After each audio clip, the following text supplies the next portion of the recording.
A young black woman, a harmonica player struggling to make ends meet in a southern city, fights to keep her family afloat. She's a cafe worker, music teacher, and caregiver, enduring relentless racism. Snide remarks from customers, unfair, cuts to her hours, and baseless accusations at work. In a gripping moment at a street music festival, she pours her soul into her harmonica, only to face jeers from a group of white spectators. "Go back to the slums, girl," one shouts, their words dripping with contempt. Yet her melody rises above the hate, captivating the crowd. Among the judges, an elderly millionaire weeps, moved by a hauntingly familiar tune. Will her music break through the barriers of prejudice? Stick around to find out.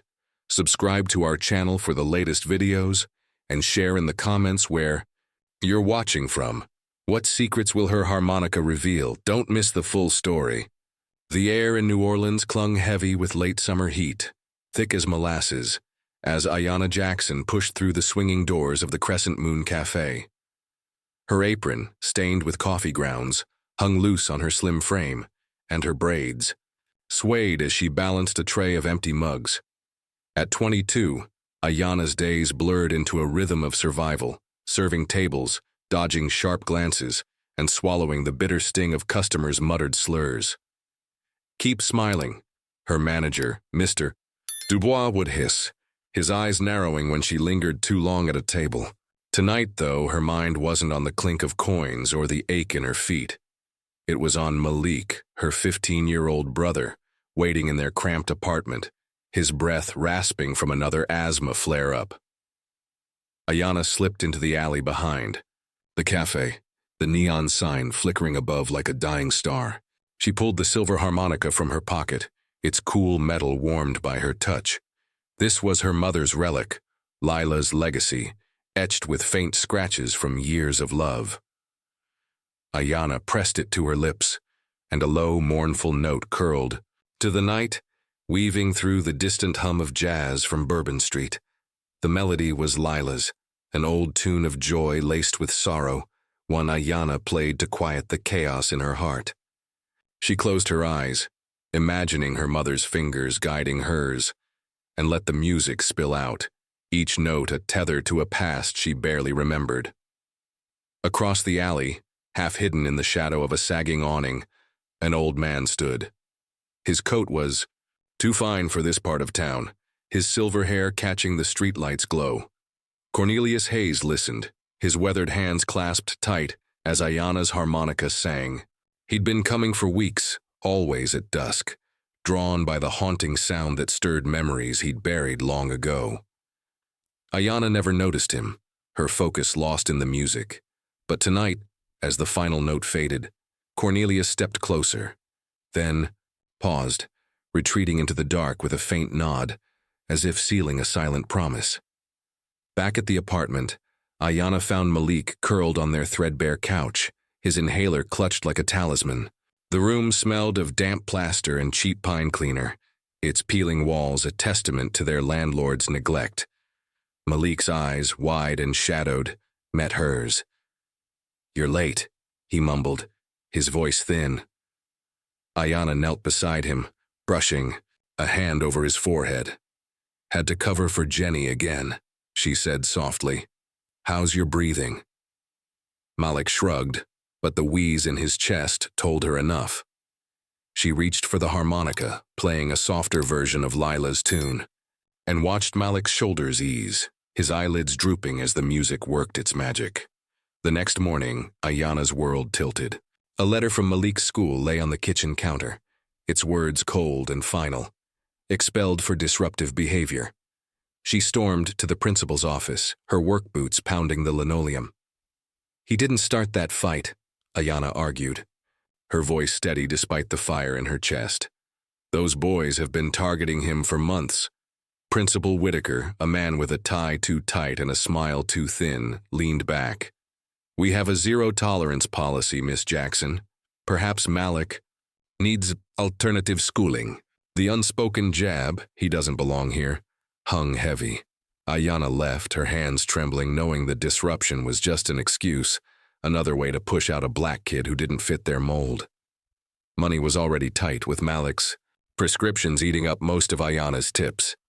Losing his school meant losing structure, hope.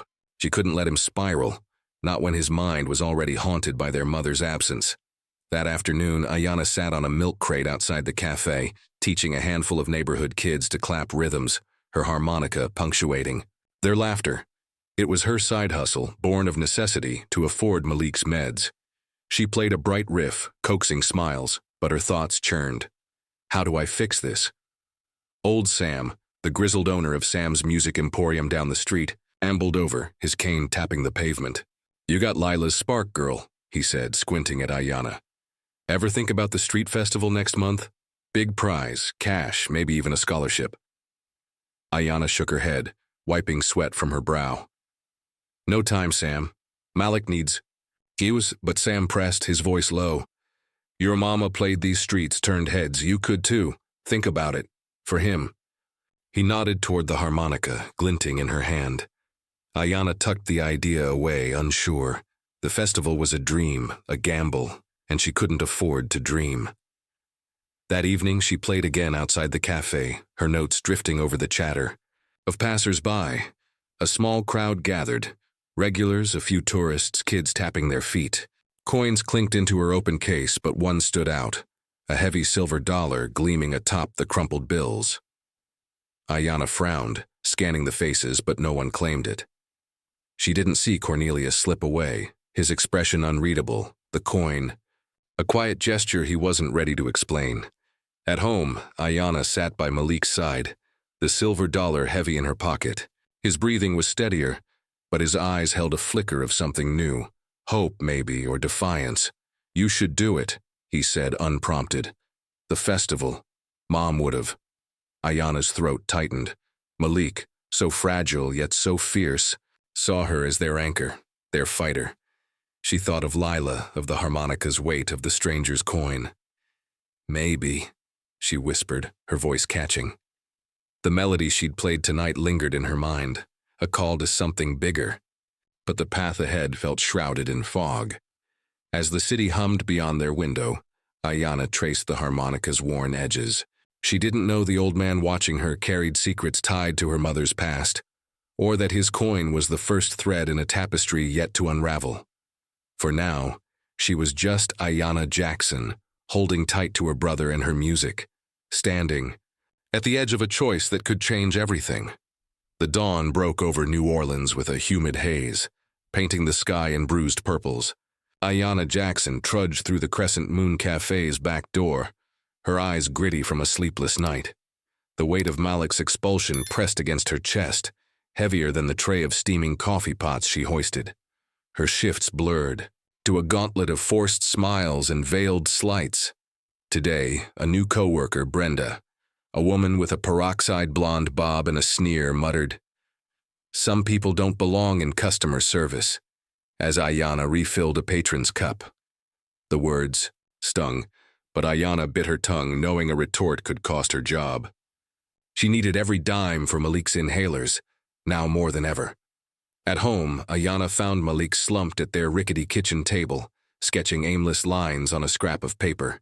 His face was pale, his eyes hollow, as if the school's rejection had carved out a piece of him. "I'm just trouble," he whispered, not meeting her gaze. Ayana's heart twisted. She knelt beside him, her calloused hands gentle on his. "You're not trouble, Malik. They're wrong about you." But her words felt thin against his despair. She reached for her mother's silver harmonica, its familiar weight grounding her. A soft, lilting melody filled the room, a variation of Lila's tune, slower and tender. Malik's breathing eased, but his silence lingered, a storm brewing beneath. Ayana's days stretched into a punishing cycle.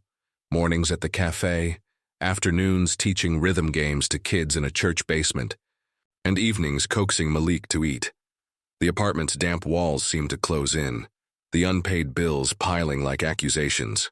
Brenda's antagonism escalated, spilled coffee blamed on Ayana, whispered complaints to Mr. Dubois about her attitude. One night, after Brenda accidentally knocked Ayana's tips onto the floor, Dubois called her to his office. "Shape up or you're out," he snapped, ignoring her explanation. Ayana left, her jaw tight, the threat of unemployment a cold knot in her gut. Relief came in stolen moments outside the cafe, where Ayana played her harmonica under the flickering streetlights. Her music drew a small crowd, kids giggling, a tourist tossing $1, an old man lingering at the edge. Cornelius Hayes, his fine coat out of place, watched with a quiet intensity, his fingers twitching as if tracing the notes. Ayana, lost in her melody, didn't see him, but when he approached, his voice was low, almost reverent. "That song, it's like an old friend." Startled, Ayana lowered the harmonica, her brow furrowing. "Just something my mama taught me," she said, wary but warmed by his kind eyes. Cornelius nodded, then slipped back into the crowd, leaving her with a flicker of curiosity. The next day, Ayana visited Sam's music emporium, seeking a cheap metronome for her students. Old Sam, his face creased like worn leather, leaned over the counter. "Heard you playing last night, Ayana. You're wasting that gift." He slid a flyer across, its bold letters announcing the street music festival. "Winner gets cash. Maybe a shot at a music school. You could change things for you and the boy." Ayana's fingers traced the paper, doubt gnawing at her. "Malik's not eating, Sam. I can't think about festivals." But Sam's gaze held steady. "Your mama shook this city with that harmonica. You think she'd let you quit?" His words landed like a challenge, stirring a spark Ayana hadn't felt in months. That evening, Malik's condition worsened. He refused dinner, his sketchpad abandoned, his voice barely a whisper. "I'm holding you back, Ayana. You should be out there, not stuck with me." His words cut deeper than Brenda's barbs. Ayana sat on the floor beside him, her harmonica gleaming in the dim light. She played a new riff, fierce and defiant, pouring her frustration into each note. Malik's eyes flickered, a ghost of a smile breaking through. "You're good, sis," he murmured. "Like Mom." Ayana's throat tightened, but she kept playing, the music a bridge between them. Later alone, Ayana studied the festival flyer, Sam's words echoing. The prize could cover Malik's meds, maybe even a tutor to keep him learning. But the risk, time away from him, the chance of failure, loomed large. She thought of Cornelius's strange comment, the way his eyes seemed to see past her to something, lost. Shaking her head, Ayana tucked the flyer into her pocket, her resolve wavering but not broken. As the city pulsed outside, Malik stirred, his voice faint. "Do the festival, Ayana. For Mom, for us." His belief, fragile yet fierce, pierced her doubts. Ayana clutched the harmonica, its metal cool against her palm. She didn't know the old man watching her held keys to her mother's past, or that her music was already weaving a path toward hope. For now, she was Ayana Jackson, balancing on the edge of a decision, her melody a quiet rebellion against the weight of the world. The New Orleans sky churned with slate-gray clouds, mirroring the turmoil in Ayana Jackson's chest as she navigated the Crescent Moon Cafe's morning rush. Her hands, rough from scrubbing dishes, trembled as she poured coffee, her mind far from the clatter of plates. Malik's worsening health and the looming street music festival consumed her thoughts. Ayana's hours at the cafe had been slashed. Punishment? For a customer's complaint she hadn't caused, and the loss bit deep. She'd taken a second job at a laundromat, folding sheets until midnight, her body aching but her resolve unyielding. Every cent was for Malik's medicine. Every note she practiced for the festival, a gamble on a better future. Ayana's evenings were stolen moments of rehearsal, her mother's silver harmonica singing beneath the cafe's flickering sign. She crafted a melody, weaving Lila's old tune with Fire, a story of struggle and defiance. Passers-by paused, their faces softening, but Ayana barely noticed, her focus on perfecting each phrase. Cornelius Hayes lingered at the crowd's edge, his eyes tracing the arc of her music, a flicker of recognition in his lined face. He dropped a folded bill into her case, but Ayana, lost in her notes, missed the gesture, unaware of the man whose past intertwined with her mother's. At home, disaster struck. Ayana found Malik sprawled on the apartment floor, his inhaler empty, his breaths shallow and ragged. Panic seized her as she dialed 911, her voice breaking. "He's not breathing right, please hurry." The ambulance ride was a blur, the hospital's sterile halls a cold contrast to the warmth of her harmonica's song. Malik, hooked to an oxygen mask, looked small in the stark bed, his eyes clouded with fear. Ayana sat vigil, her fingers clutching the harmonica, its metal a lifeline. She played softly, a trembling lullaby recalling Lila's words, "Music is how you fight fear." The note steadied her, but doubt gnawed. How could she perform with Malik like this? The hospital bills loomed, a mountain Ayana couldn't climb. She considered withdrawing from the festival, her dream of the prize money fading. But old Sam, his cane tapping a determined rhythm, arrived with a handful of cafe regulars. "We've got you," he said, pressing a wad of crumpled bills into her hand, donations from neighbors, baristas, even a few of her music students. "Malik's one of ours." Ayana's eyes stung, gratitude warring with pride. Maya, a nurse with a gentle smile, added, "Your brother needs you strong, not just here, but out there, showing the world who you are." Their faith anchored. Ayana, a fragile buoy in her storm. Unbeknownst to Ayana, Cornelius acted in the shadows. Through a discreet charity, he funneled funds to cover Malik's immediate care, ensuring better treatment without revealing his hand.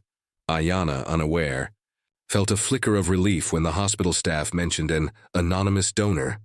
She returned to Malik's bedside, her harmonica whispering a new melody, one of gratitude threaded with resolve. Malik stirred, his voice a rasp. "You're still doing the festival, right?"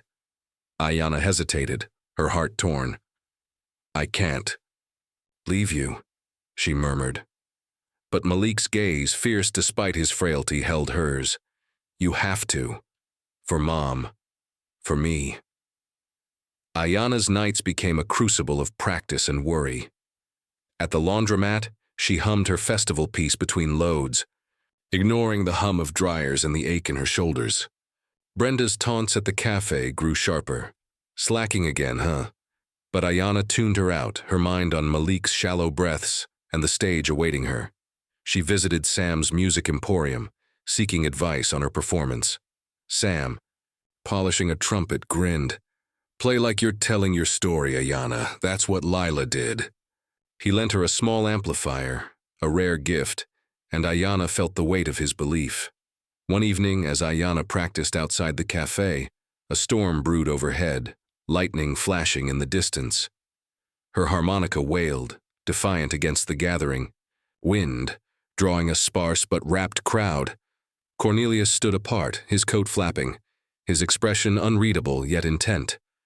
Ayana's melody soared, a cry of resilience, and when she finished, the applause was drowned by a thunderclap. She packed up, rain speckling her face, unaware of the single rose Cornelius left in her case, a silent tribute to a talent he knew too well. Back at the hospital, Malik's condition stabilized, though he remained weak. Ayana sat by his bed, her harmonica quiet now, her thoughts a tangle of fear and determination. Maya stopped by, her voice soft. "You're carrying a lot, but your music, it's bigger than this room." Ayana nodded, her fingers tracing the harmonica's worn edges. Malik, stirring, whispered, "Don't quit, Ayana. You're our fighter." His words, fragile yet fierce, reignited her purpose. She thought of Lila, of the festival's promise, of the melody she'd honed into a weapon. As rain lashed the hospital windows, Ayana made her choice. The festival was tomorrow, and she'd play, not just for the prize, but to honor Malik's faith, Lila's legacy, and the fire within her. She didn't know Cornelius's roses marked a man bound to her past, or that her music was already shifting the currents of her fate. For now, Ayana Jackson was a sister, a dreamer standing on the brink of a stage that could redefine her world, her harmonica a beacon in the gathering storm. The New Orleans dawn broke in a blaze of gold, the French Quarter pulsing with the rhythm of the street music festival. Ayana Jackson stood at the edge of the stage, her mother's faded blouse soft against her skin, the silver harmonica gleaming in her trembling hands. The air thrummed with anticipation. Buskers strummed guitars, drummers pounded rhythms, and vendors hawked beignets under colorful tents. Ayana's heart raced, Malik's frail but fierce words echoing in her mind. "You're our fighter." She'd left him at the hospital hours ago, his eyes bright with belief, and now she carried his hope, Lila's legacy, and her defiance onto this makeshift platform.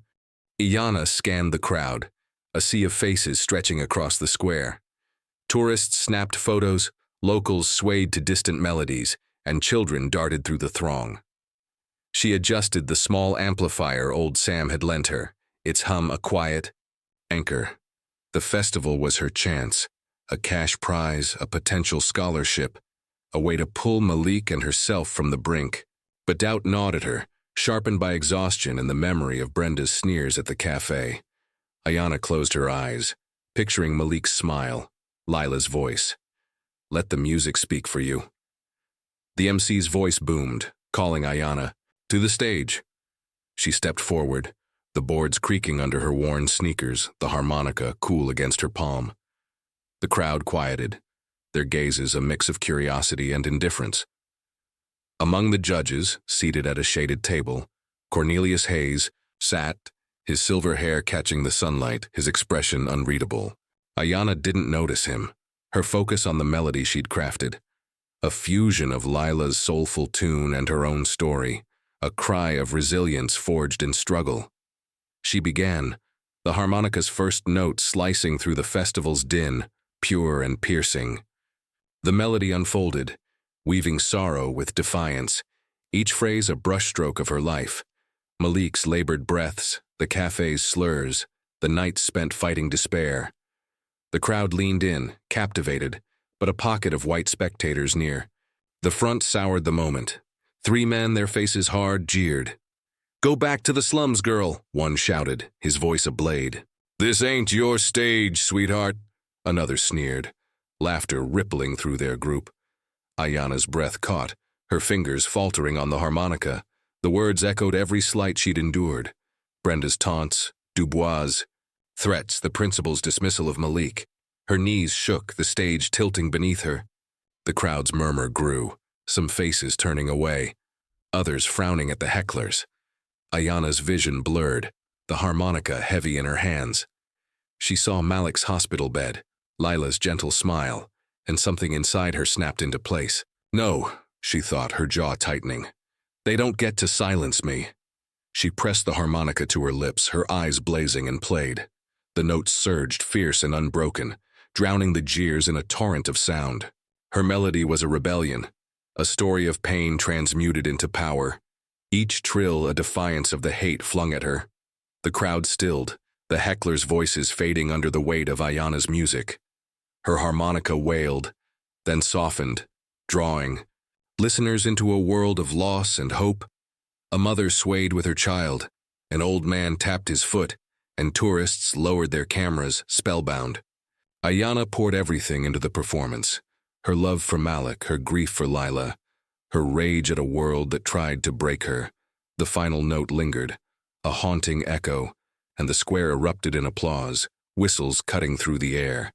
The hecklers, faces sour, were ushered away by security, their venom no match for Ayana's triumph. Cornelius, among the judges, sat frozen, his hands clasped tight. A tear traced his weathered cheek, unseen by the crowd. The melody, Ayana, played was Lila's, a composition he'd helped craft decades ago in a smoky studio, a secret shared between teacher and student. His heart ached with memory, with guilt for the years he'd failed to find Lila's children. Ayana's performance was more than talent. It was a resurrection, a call he could no longer ignore.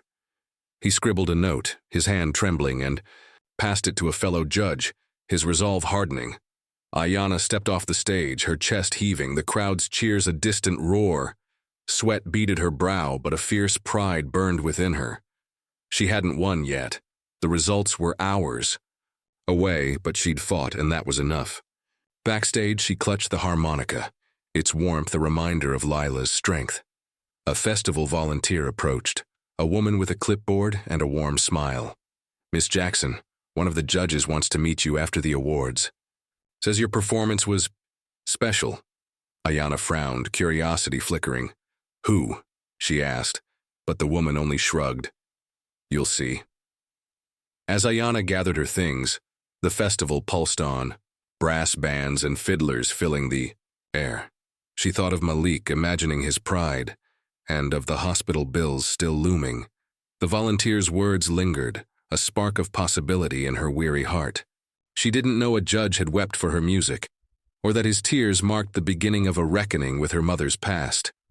For now, Ayana Jackson was a warrior, her harmonica a sword, standing tall in the afterglow of a battle won on her terms. The stage had tested her, but she'd answered with a melody that shook the heavens, and the echoes of that song were far from fading. The New Orleans dusk draped the city in a velvet hush, the festival's echoes fading as Ayana Jackson slipped through the hospital's sliding doors. Her harmonica, still warm from the stage, rested in her pocket, its weight a quiet comfort. Malik's room was dim, the hum of machines underscoring his steady breaths. Ayana sank into the chair beside him, her body weary but her spirit alight. "I did it, Malik," she whispered, her voice thick with pride. "The crowd, they heard me." Malik's lips curved, a fragile smile breaking through his pallor. "Told you, sis, you're unstoppable." Ayana's heart swelled, but the festival's outcome, her loss in the final rankings, tinged her triumph with uncertainty. The volunteer's cryptic message about a judge lingered, a puzzle she couldn't yet solve. The next morning, old Sam's gravelly voice greeted Ayana. "At the Crescent Moon Cafe. Got a call from the festival folks," he said, his eyes glinting over his coffee mug. "Some big shot wants to meet you. Says it's about your music." Ayana paused, wiping down a table, her pulse quickening. "What kind of big shot?" she asked, skeptical. Sam shrugged, his cane tapping the floor. "Didn't say, just show up at the cafe tonight." Ayana nodded, her mind racing. The festival hadn't brought the prize she'd hoped for, but this meeting sparked a cautious hope, a chance to shift the tide for Malik's care. That evening, Ayana stood behind the cafe counter, her apron swapped for a clean blouse, her harmonica tucked safely away. The door chimed and a man entered, tall, silver-haired, his coat too refined for the sticky heat. Cornelius Hayes extended a hand, his voice low and measured. "Miss Jackson, I'm Cornelius Hayes. Your performance, it moved me." Ayana shook his hand, her brow furrowing at his familiar face, though she couldn't place him. "Thank you," she said cautiously. "But why me?" Cornelius gestured to a corner table, his eyes carrying a weight that made her follow. Seated, Cornelius leaned forward, his fingers tracing the edge of his coffee cup. "Your melody at the festival. It was Lila's, a piece we wrote together long ago." Ayana's breath caught, her hand instinctively grazing her pocket. "You knew my mother?" she asked, her voice barely above a whisper. Cornelius nodded, his gaze distant. "Lila was my student, my brightest. She had a fire like you. We worked in my studio, crafting music that spoke to the soul. That harmonica, it was her voice." Ayana's mind spun, fragments of Lila's stories, late-night sessions, a mentor's praise, clicking into place. Cornelius's voice softened, heavy with regret. "Lila could have been a star, but she chose you and Malik. When she died, I searched for you both, but the system, it swallowed you up. I failed her." His eyes met Ayana's, raw with guilt. "Your music brought her back, Ayana. I knew you were hers the moment you played." Ayana's throat tightened, the harmonica's significance deepening. She saw Cornelius not as a stranger, but as a bridge to her mother's past, a man carrying wounds of his own. He leaned back, his tone resolute. "I want to help you and Malik. A scholarship to a music conservatory, full funding for his treatment, and I'd like to take you both in as family." Ayana froze, the offer staggering. A conservatory meant a future beyond the cafes.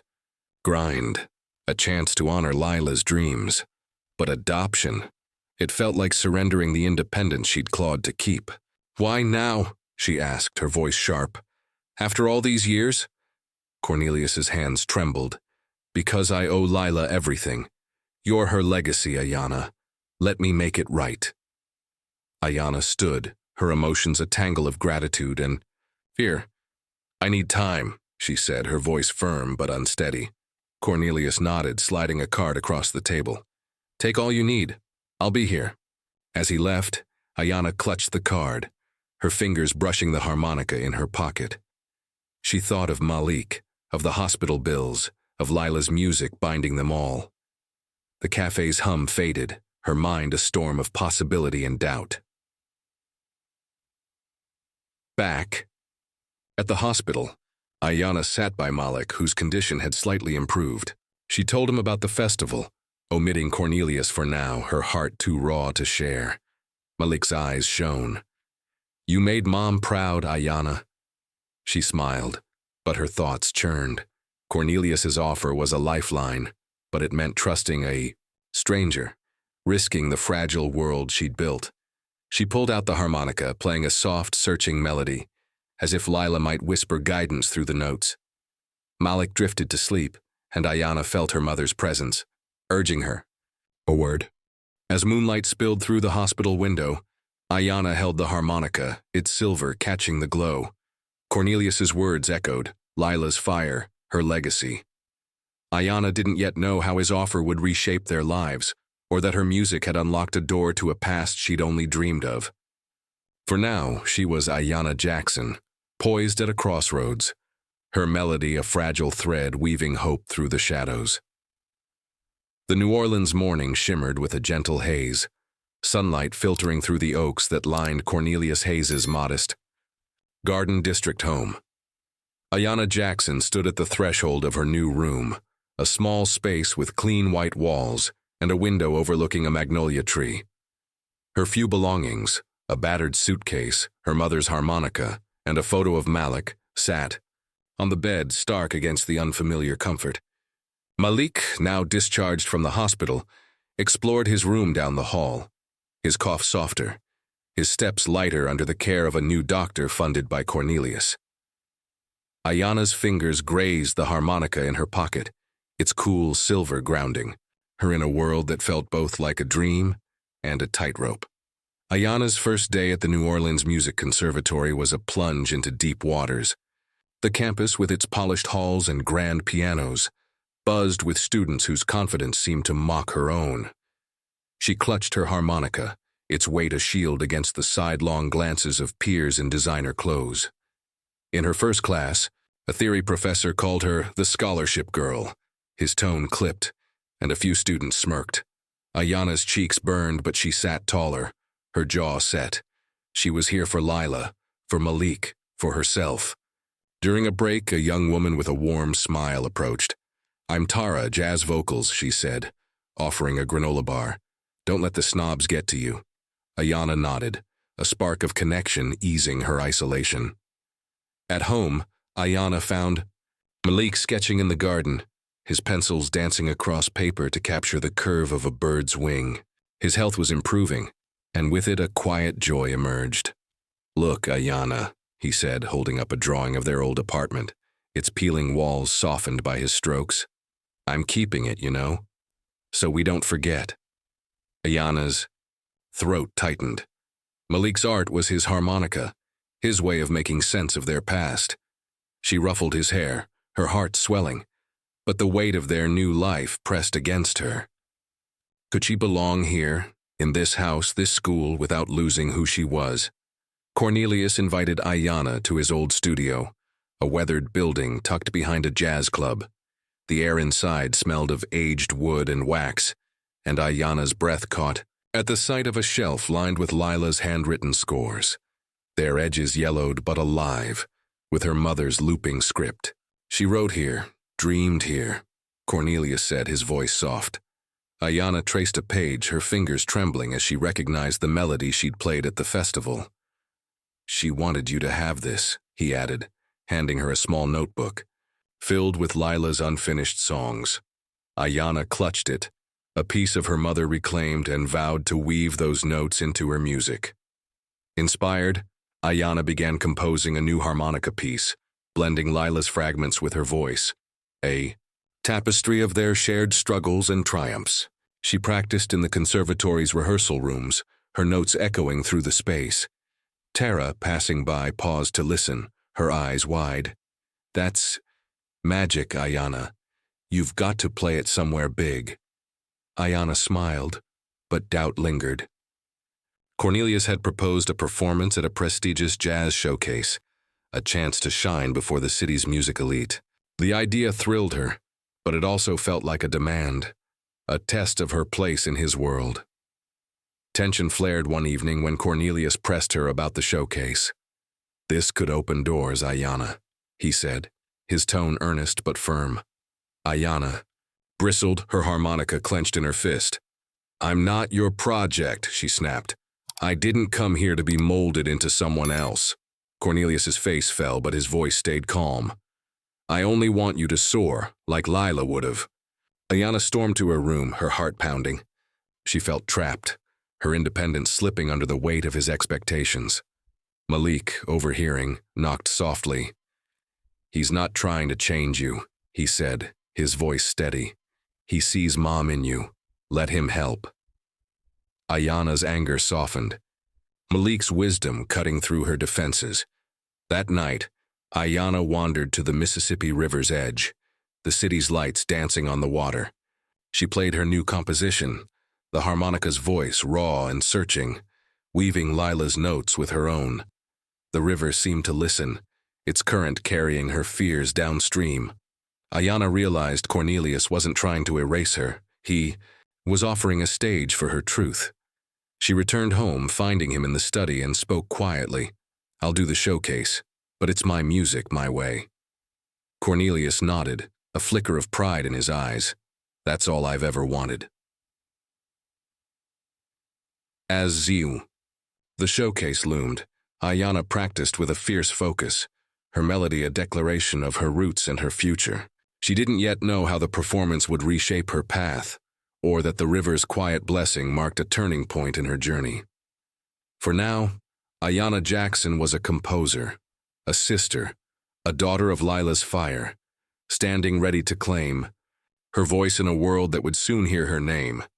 The New Orleans evening pulsed with anticipation, the historic Sanger Theater aglow under a canopy of stars. Ayana Jackson stood backstage, her breath shallow, the silver harmonica in her hands a gleaming talisman. The jazz showcase was a pinnacle, its audience a tapestry of the city's elite, musicians, critics, and patrons whose applause could forge destinies. Ayana's blouse, a new one chosen by Tara, shimmered faintly, but her true armor was the melody she'd crafted, a fusion of Lila's notes and her own heart's fire. Malik, now strong enough to attend, waited in the front row, his latest sketch, a vibrant portrait of their mother, tucked into his jacket as a gift for Ayana. Ayana peeked through the curtain, her pulse racing. The theater's chandeliers cast a golden haze over the crowd, where Cornelius sat beside Malik and Tara, his face etched with quiet pride. Ayana's journey to this moment had been a crucible. Malik's recovery, her conservatory battles, the reconciliation with Cornelius's vision. Now she stood ready to claim her place, not as Lila's shadow but as Ayana Jackson, a voice forged in struggle and song. The stage manager signaled, and she stepped into the spotlight, the harmonica cool against her lips. The first note rang out, clear and bold, slicing through the theater's hum. Ayana's melody unfolded like a river, weaving Lila's soulful strains with her own story. Grief, defiance, love. The audience leaned forward, drawn into a world where each trill spoke of hospital vigils, cafe slights, and a sister's unbreakable bond. Ayana played with her eyes half closed, her body swaying, the harmonica's voice a cry that soared and softened, pulling gasps and sighs from the crowd. The final note lingered, a haunting echo, and the theater erupted, applause thundering, like a summer storm. Ayana bowed, her chest heaving, a fierce joy burning within her. Backstage, Cornelius approached, his eyes misty. He handed Ayana a faded photograph of Lila at his studio, her harmonica raised, her smile radiant. "You've done her proud," he said, his voice thick. Ayana clutched the photo, her throat tight, feeling her mother's presence in the theaters. "Go." Malik rushed up, his sketch unfurled. A vivid Lila, her eyes alive with the same fire Ayana carried. "For you," he said, and Ayana pulled him close, their shared past a quiet strength. The showcase's success opened doors, and Ayana channeled her prize money into a new dream. With old Sam and Maya's help, she founded a music program. For the kids in her old neighborhood, a haven where harmonicas and drumsticks became tools of hope. Ayana taught there weekly, her laughter mingling with the children's as they clapped rhythms she'd once shared on milk crates. Malik, now a budding artist, led art sessions, his sketches adorning the walls, his confidence a mirror of Ayana's growth. The program was her way of giving back, a testament to the community that had lifted her when she faltered. Years later, Ayana stood on an international stage in Paris, the Théâtre des Champs-Élysées packed with thousands. Her harmonica gleamed under the lights, its notes carrying the same melody that had shaken New Orleans. The crowd rose, their cheers a wave, and Ayana's gaze found familiar faces. Malik, now a celebrated illustrator. Cornelius, her steadfast mentor. Tara, her jazz star friend. And Maya beaming from the wings. The melody was Lila's, Ayana's, a thread binding their family across time. As she played, Ayana saw her mother's smile, felt Malik's hand in hers, and knew the music had carried them through the dark to this radiant now. The stage lights dimmed, and Ayana lowered her harmonica, her heart full. She was no longer just the girl from the run-down apartment, fighting for scraps. She was Ayana Jackson, a beacon whose music had rewritten her story and touched the world. The melody that began under New Orleans streetlights had become a symphony, connecting her past to a future she dared to dream, its echoes a promise of hope for all who heard it. What a journey Ayana Jackson's melody has woven. From the gritty streets of New Orleans to a global stage, her harmonica sang of resilience, love, and unbreakable bonds. We hope her story stirred your heart and sparked your dreams. What did you feel as Ayana faced her challenges? Did her music resonate with your struggles or triumphs? Share your thoughts in the comments. We'd love to hear your reflections. And tell us, where are you listening from? Your support keeps these stories alive, so please like, subscribe, and share to join us for more tales of courage and hope. Thank you for being part of this journey, for letting Ayana's song touch your soul. Until next time, keep chasing your melody, and we'll meet again soon with another story to inspire. Stay tuned.